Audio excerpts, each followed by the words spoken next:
Alô você, meu aluno de todo o Brasil. A gente vai agora começar um novo bloco aí de correção de exercícios e eu vou trazer para vocês mais uma bateria de exercícios. Eu costumo dizer o seguinte, turma regular é exercício simulado. Já estão cansados de ouvir a tríade dos concursos, né?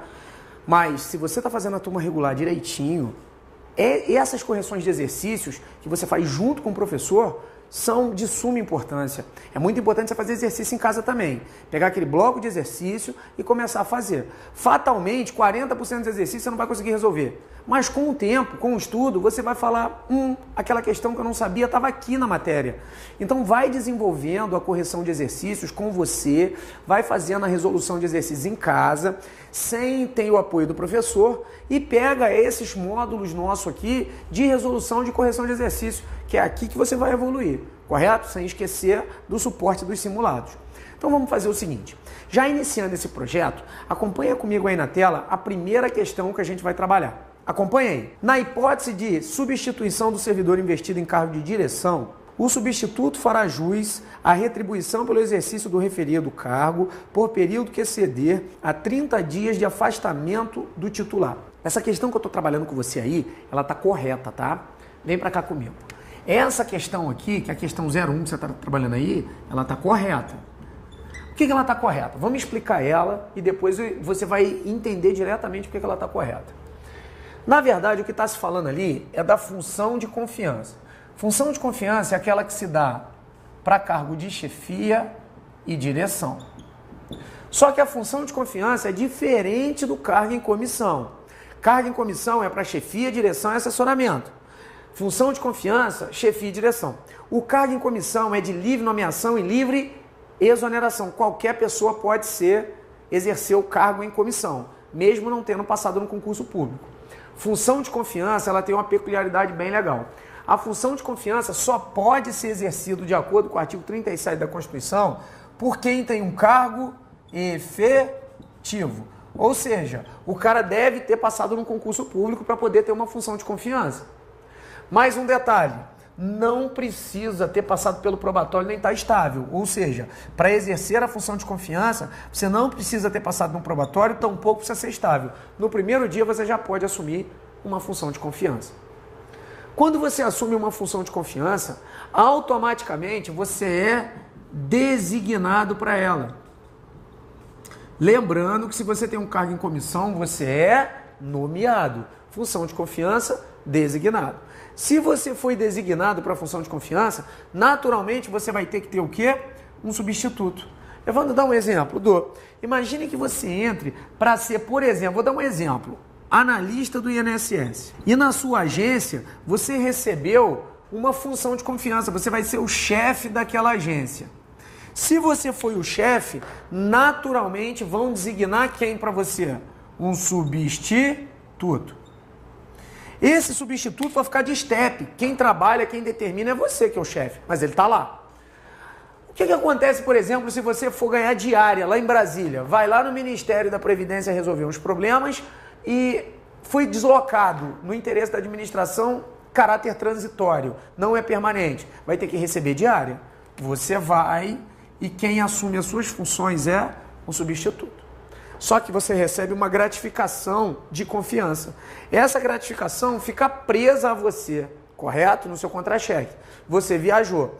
Se você ficar mais de 30 dias, ou seja, o substituto ficar mais de 30 dias no seu lugar, aí ele faz jus ao tempo trabalhado, aquela retribuição, ou seja, a gratificação de confiança. Aí você pergunta, Evandro, se o chefe é o A, o substituto é o B, o chefe vai para Brasília e fica 29 dias em Brasília e o substituto assume por 29 dias. No 30º dia, o chefe volta. O que acontece? Acontece que o substituto não recebe nada por ter trabalhado aqueles 29 dias. Não recebe nada em termos de gratificação, continua recebendo a remuneração dele normalmente, mas não recebe o plus, porque o plus manteve com quem? Com o chefe. Substituto só recebe se trabalhar mais de 30 dias consecutivos na função de substituto, correto? Por isso essa questão estava certa, uma boa questão para cair no concurso público e também ela está determinada no 8.112 de forma expressa, sem muito problema. Então acompanha comigo aí na tela a próxima questão. A redistribuição é forma de provimento de cargo público utilizada na hipótese de extinção de órgãos. Meu povo, essa questão estava muito fácil de ser respondida. Essa questão ela está errada. Aí você pergunta, Evandro, por que a questão está errada? Primeiramente, porque redistribuição e remoção, meu povo, está expresso na Lei 8.112. Não geram vacância, olha aqui, não geram vacância, tampouco provimento. Está lá específico na lei, não gera vacância, tampouco provimento. Lembrando, meu povo, que existem 7 formas de provimento, 7 formas de vacância. E elas não estão previstas a remoção e redistribuição. Por quê? Porque remoção e redistribuição são formas de deslocamento na 8.112,90. Questão errada, questão de fácil entendimento e geralmente, meu povão, é o que cai, perguntando se remoção e redistribuição são forma de vacância e forma de provimento. Lembrando que a gente tem 7 formas taxativas de provimento e 7 formas taxativas de vacância. Errada a questão, muito boa a questão. Vamos para a próxima questão, acompanha comigo aí na tela. O servidor de uma fundação pública fará jus a 3 meses de licença a título de prêmio por assiduidade após cada quinquênio ininterrupto de efetivo exercício no cargo. Meu povo, essa questão está errada só por um problema. O nome da licença hoje é licença para capacitação. Uma coisa bem fácil, caiu o nome licença prêmio, você chega e faz o quê? Corta, porque licença prêmio foi abolida da 8.112,90. Ela não existe mais. Hoje o que acontece? Você, após 5 anos de efetivo exercício, não pode estar no estágio probatório, você já tem que ser estável no serviço público e por critério discricionário, a administração deixa você ficar em casa 3 meses para se capacitar. Evandro, o que é 3 meses para se capacitar? Meu filho, se você é auditor da Receita Federal, trabalhou por 5 anos ininterrupto no cargo, já passou pelo probatório, já está estável no serviço público e a administração deixar, você fica 3 meses em casa fazendo um curso para se capacitar. Exemplo do curso de capacitação, faz um curso de auditoria. Pode ser feito? Lógico que pode, né? Agora toma cuidado, olha aqui, é não cumulável. O que é não cumulável? Imagine a seguinte situação hipotética, olha aqui. Imagine que você está trabalhando no cargo de auditor da Receita Federal. Você trabalhou por 5 anos. Aqui você já tem direito à primeira. Evandro, trabalhei por mais 5 anos. Completou 10, eu tenho direito à segunda? Sim, você tem direito à segunda, mas olha só, quando essa segunda iniciar, vence a primeira, matou. Se você ficar 10 anos, você só tem direito a essa daqui. Essa daqui para trás prescreveu, forma decadencial, acabou, não tem mais direito a ela. Então, na regra, é não cumulável. A questão, se falar que você ficou 10 anos e vai tirar 6 meses, está errada a questão. Então, muito boa questão, cuidado com a licença prêmio, que ela não existe mais. Vamos seguir a sequência aí, vamos para a próxima questão. A servidora que adotar uma criança terá direito à licença remunerada, cuja duração 30 ou 90 dias variará conforme o adotado tenha mais ou menos de 1 ano de idade. Meu povão, certinha a questão, muito boa a questão, esse tipo de questão cai bastante, tá? Onde está isso? Está na licença que mais é cobrada. Olha aqui, licença maternidade. A licença maternidade, não se engane porque falam na TV aí, tá? Ela não passou para 180 não. Ela é de 120 dias, de acordo com a 8.112,90. Esses dias a aluna me mandou um e-mail dizendo assim, ô Evandro, mas não é 180 dias? Eu falei, filha, você está se baseando em outro lugar, não na 8.112,90.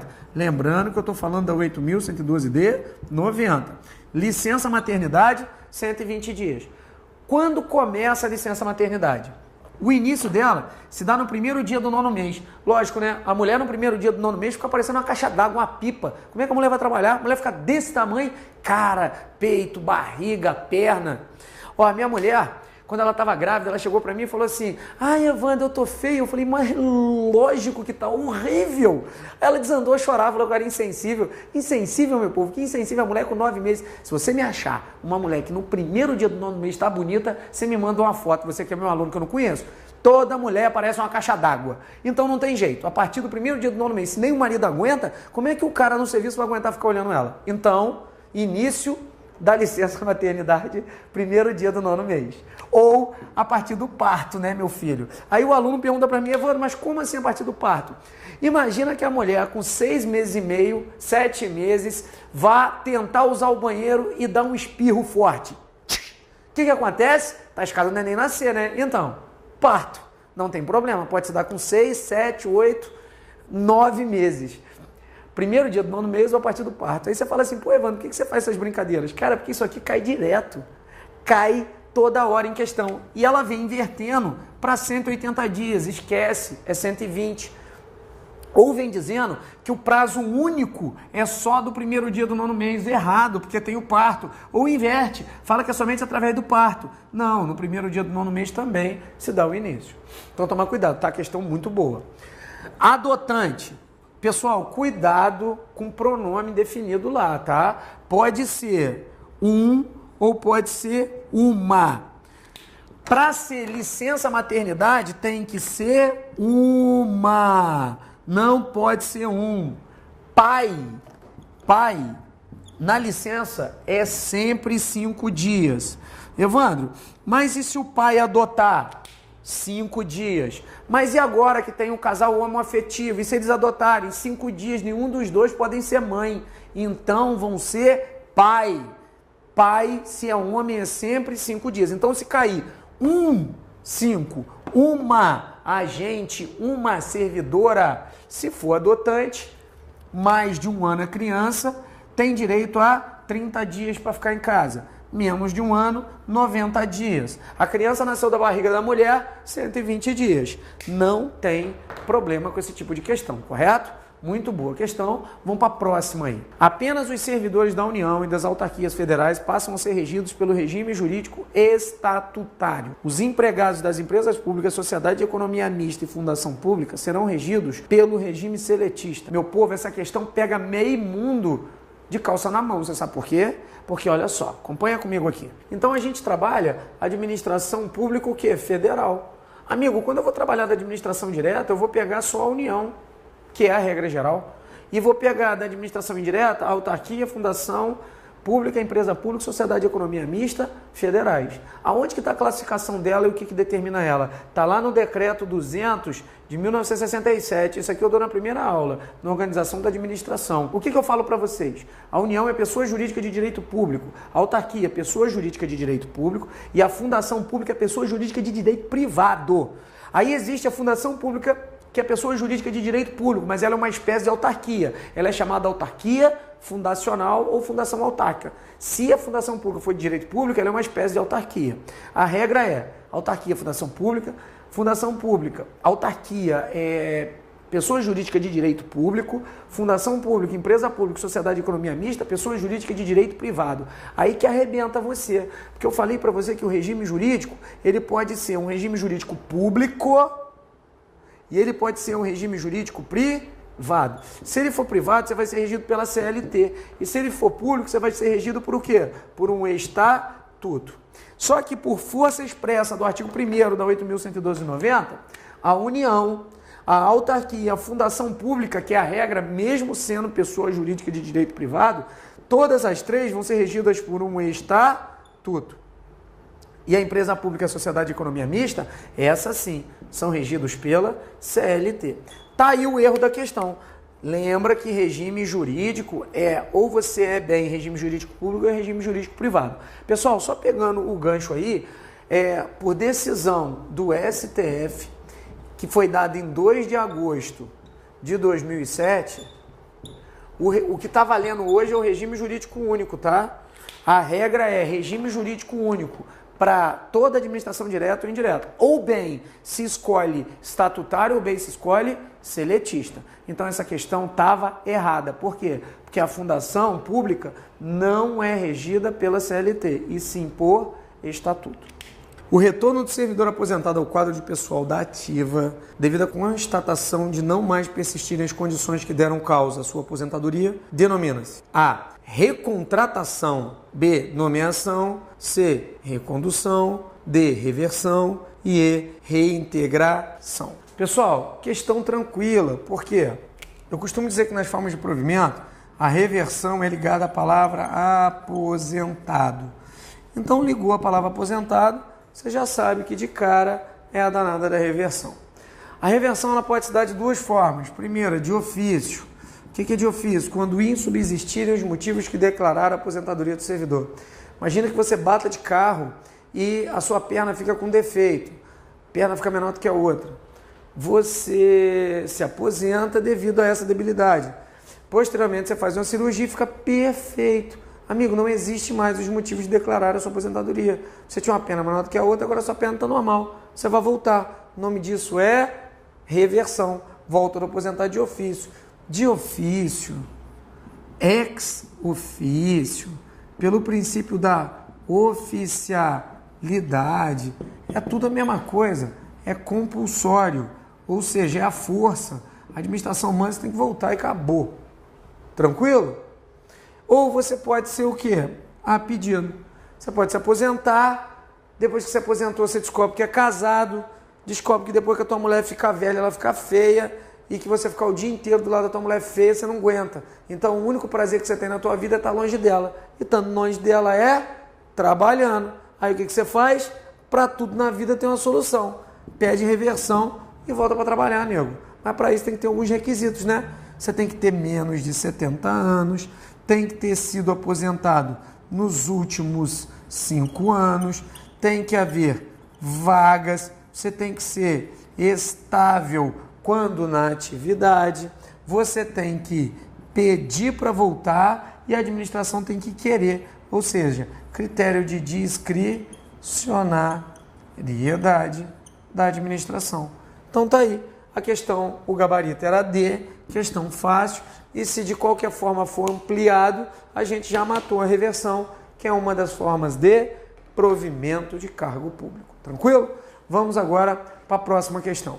O retorno do servidor ao cargo do qual era titular, em função da invalidação da decisão administrativa, denomina-se A. Reintegração, B. Aproveitamento, C. Disponibilidade, D. Recontratação e E. Recondução. Pessoal, deu invalidação da decisão administrativa. Nesse caso aí, ele está falando o quê? Que você foi demitido, né? Então, se você ligou a invalidação, é demissão. Se é demissão, não tem jeito. O cara volta através do quê? Da reintegração. Tanto como o aposentado se liga à reversão, a demissão se liga à reintegração. Só que você tem que tomar cuidado, porque essa reintegração ela tem alguns detalhes. Imagina que o A foi demitido num processo administrativo disciplinar. Você sabe que o servidor responde em 3 esferas: esfera administrativa, esfera civil, esfera penal. São independentes, mas às vezes elas podem acumular-se. Imagine que o A cometeu um fato determinado. Imagine que o A é um policial rodoviário federal e foi acusado de pegar dinheiro na rua.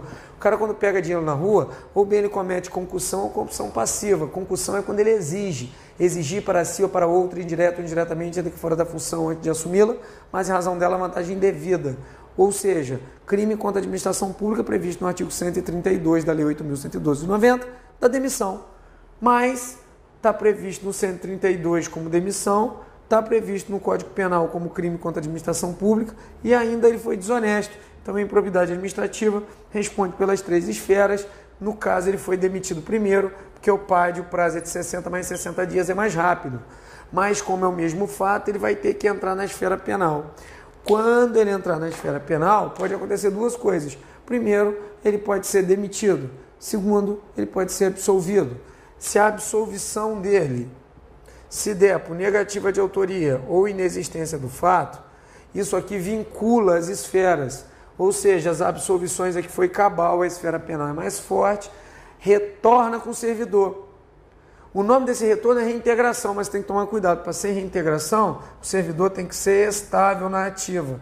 Evandro, aconteceu a mesma história. O cara aconteceu isso tudo, ele foi demitido, mas quando ele foi demitido ele não era estável. O nome é reintegração? Não. O nome é volta por decisão administrativa, invalidação administrativa, alguma coisa. Mas não é reintegração, porque o cara tem que ser estável. Mas a questão, a sentença era aberta. Então só tinha reintegração, vai pela reintegração. Para ser reintegração, o cara tem que ser estável. Agora, pode, falta de provas não retorna com o cara não, tá? Isso aí eu já tinha dito em outras aulas, mas não tem problema não. Falta de provas não retorna com o servidor. Agora, pode ser invalidado de outra forma também e vai dar reintegração. Imagina que o cara responda um PAD. Você sabe que no processo administrativo disciplinar, o prazo é de 60 mais 60 e a comissão é de 3 servidores estáveis. Imagina que você seja demitido e posteriormente você descubra que um dos servidores era não estável. Amigo, você vai entrar na justiça e vai pedir a invalidação do processo administrativo disciplinar. A justiça vai determinar a invalidação do processo administrativo disciplinar e você retorna naturalmente. Nesse caso, o nome também é reintegração. Tranquilo? Boa questão. Matamos a questão aí, o gabarito é a letra A e detonamos toda essa parte. Vamos partir para a próxima aí. Anulação do ato administrativo. A. Não pode ser decretada pela administração pública. B. Pressupõe um ato legal. C. Produz efeitos ex nunc. D. Ocorre por razões de conveniência e oportunidade. E. Pode, em casos excepcionais, não ser decretada em prol do princípio da segurança jurídica. Meu povo, questão boa. Sabe o que essa questão está trazendo para você? Ela está trazendo a súmula 473 do STF ou o princípio implícito do artigo 37 da Constituição, autotutela. Mesma coisa, tá? Fala da administração pública pode anular seus próprios atos quando eivado de vício de ilegalidade ou pode revogá-los por conveniência e oportunidade, respeitados os direitos adquiridos. Legal, ela trouxe uma sequência A, B, C e D e trouxe o gabarito. Aí, o que eu vou falar? Vou mostrar para você vai acompanhando a tua questão e eu vou mostrar dentro de um esqueminha onde estava o erro. Vamos lá? Olha só, primeiro eu vou explicar o esquema, depois eu explico o erro.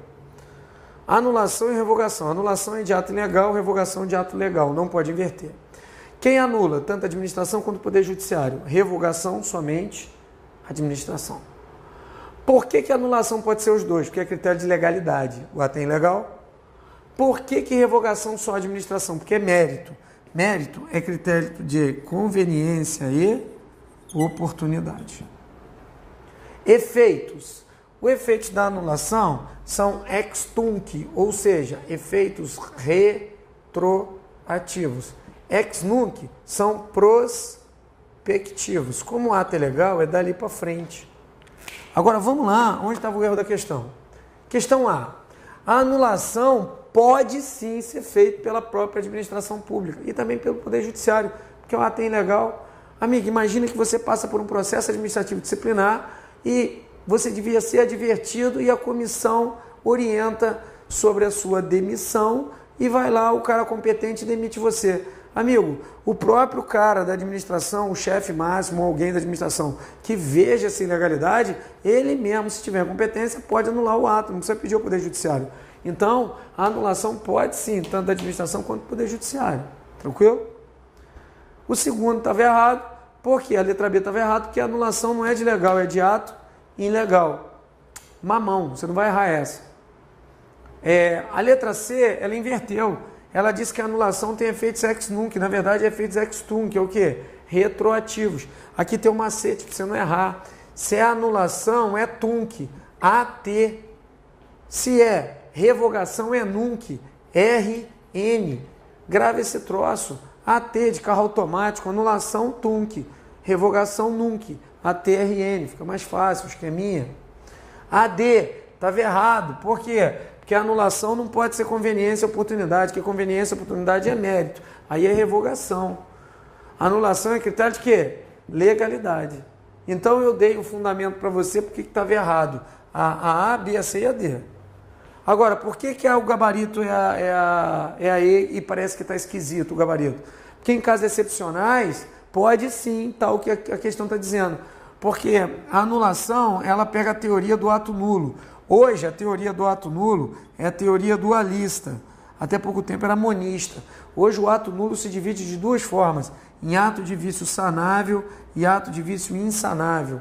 Ou seja, atos anuláveis e atos nulo de toda forma.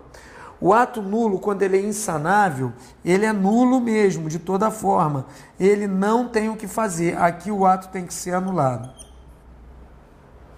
Já em cima, o ato de vício sanável é aquele ato que a administração pública pode ou não anular. Ela pode usar a teoria da convalidação e convalidar o ato. Evandro, eu não entendi direito como é que ela pode fazer. Pô, vou dar um exemplo rapidinho só para você entender como é que funciona, para você não ficar na berlinda, né? Eu não gosto de deixar o aluno perdido. Olha só, imagina que você faça um concurso público para 10 vagas. Imagine que dessas 10 vagas, 8 passem na boa e 2 compraram o gabarito.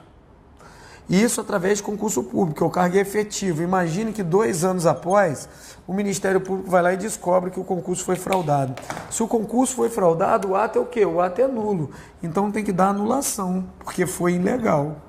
Se ele for ilegal, os efeitos são ex tunc, retroativos, ou seja, o Ministério Público manda voltar, mata o quê? O concurso público. Se não tem concurso público, o cargo era efetivo, você não pode ser nomeado, não pode tomar posse, não pode entrar em exercício. Na verdade, tinha que pegar esses 10 aqui e fazer o quê? Joga o cara na rua. Aí você ia falar, Evandro, mas o de cima, ele não tem culpa de nada, porque ele é de boa fé, ele fez o concurso e passou de boa. Os de baixo são de má fé. Mas não interessa, a teoria é engessada, tinha que mandar o cara embora porque o ato é ilegal. Aí eles conseguiram criar essa teoria aqui, teoria do ato nulo. Ou seja, ato de vício sanável e insanável. Sanável é quando o cara está de boa fé, aí pode ser convalidado. Insanável é quando o cara está de má fé. No caso concreto aqui ficou fácil. Olha só, concurso público 10 fizeram, 2 fraudaram, tranquilo, estão de má fé? Então, o Ministério Público descobriu? Descobriu. Usa a teoria normal. Anula o ato, retroage, mata o concurso para eles, bota ele na rua. Evandro, e os de cima? Os de cima a gente... Evandro, e os de cima? Os de cima a gente vai usar a teoria do vício sanável. O cara estava de boa fé, vai convalidar. Ou seja, esses 8 aqui, eles estavam de boa fé. Então não vai anular o concurso para ele, vai fazer o quê? Vai convalidar para poder manter eles no concurso público. Então estava até certinho. Quem quiser estudar e entender bem isso aqui, essa letra E, está chamada na teoria da convalidação, tópico ato administrativo. Esse aqui, pessoal, esse tópico aqui, anulação e revogação, ele está dentro dos princípios implícitos do artigo 37 da Constituição, chamado princípio da autotutela, ou súmula 473 do STF. E também está dentro do tópico desfazimento do ato administrativo, dentro do tópico ato administrativo, porque a administração pública pode anular ou revogar seus próprios atos. Você em casa deve ter falado assim, ufa, esse professor é maluco. Não é maluco não, meu filho, é que eu estudo pra caramba. Esses dias mandaram um e-mail pra mim dizendo assim, ô Evandro, você é maluco? Eu falei, maluco, meu filho, maluco é você que não estudou, que trabalha num lugar onde ganha pouco. Eu não sou maluco não, eu estudo muito e gosto de olhar pra garagem. Você não sabe o que tem na minha garagem. Aquilo é que me motiva. Então faça isso. Vai por mim, de um ex-pobre que passou no concurso e estou tentando motivar você a estudar. Então vai estudar, seu monstro. E vamos partir aí para a próxima questão. É forma de provimento de cargo público, dentre outras. A. Disponibilidade. B. Ascensão. C. Readaptação. D. Aposentadoria. E E. Substituição. Questão facílima. Estava perguntando formas de provimento. Aí você fala assim, Evandro, por que você bate tanto em forma de provimento? Porque, filho, vai ser questão de qualquer concurso, é forma de provimento. Como é que eu resolvo isso? Vamos fazer o seguinte... A questão A, disponibilidade, ascensão, readaptação, aposentadoria e substituição. Eu vou responder essa questão cantando. E você vai me ajudar para ver se tem algum dado na música. Vamos lá? Nomeação, promoção, readaptação, reintegração e reversão, aproveitamento e recondução, são provimento para cargo público. Amigo, na música só apareceu o quê? Readaptação é o gabarito. Tu acertou uma questão cantando. Vamos lá. Disponibilidade é forma de inatividade. cara é posto em inatividade quando o cargo foi declarado extinto ou desnecessário e ele recebe proporcional ao tempo trabalhado. Não é forma de provimento, não é forma de vacância, é forma de inatividade. A ascensão foi declarado inconstitucional. Pelo amor de Deus, quem declara algo inconstitucional? Só o STF, né? A aposentadoria, forma de vacância. Substituição é um tópico específico, substituição, onde o substituto vai para o cara que tem uma função de confiança e ele só recebe efetivamente após trabalhar 30 dias consecutivos. Então, pessoal, como tópico, o comando de questão era forma de provimento, na música arrebentamos aí na readaptação, sem muito problema. Muita força, muita fé, muita credibilidade que você vai passar. Eu vou deixar uma mensagem boa para você. Não vá para a prova, achando que vai passar. Prepare-se para a derrota. Vá para a prova para fazer o seu melhor. Porque o seu melhor pode não ser em um concurso, no segundo nem no terceiro, mas o seu melhor pode ser no quarto, no quinto ou no sexto, e é aí que você garante a sua vaga no concurso público. Aquele, meu povo, que tenta sempre fazer daquele concurso, o concurso da sua vida, geralmente se arrebenta, porque desanima e para de estudar. E, na verdade, passar no concurso, ele depende de uma forma de quê? De uma forma de continuidade. Não pare. Fica com Deus, grande abraço, e para quem me conhece, fé, força, rumo à aprovação e Deus é Pai.